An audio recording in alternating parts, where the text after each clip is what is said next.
minsan din talagang nagsasabi na siya. Kasi kailangan nga na ganito. Gusto kong pumasok, kaso wala akong pera, wala akong baon na lang pamasahe. Sige, sesendan kita, meron pa naman ako. Ganyan. Sincere ba yun? Opo. Oo.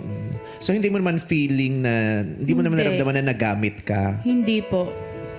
Kasi sa akin okay lang yun eh. Tutulungan kita hanggang meron ako, hanggang kaya ko. Yeah, wala namang masama doon, di ba? Kaya ka nga, hindi ka naman basta girlfriend, partner ka. Yes. Di ba?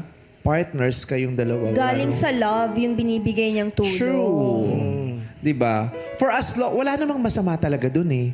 Wala nga rin siyang yung hindi natin pwedeng ma-impose sa tao na dapat ito lang yung binibigay mo ha. Dapat hanggang ganito ka. Nasa sa kanya yun eh. Kasi siya yung may kakayahan o siya yung nagde-decide para sa kanyang sarili eh. Ang wish lang natin dapat yung kabutihan at generosity ng maraming tao na ginagawa nila yun dahil sa kagandahan ng kanilang puso, dapat hindi yun naaabuso.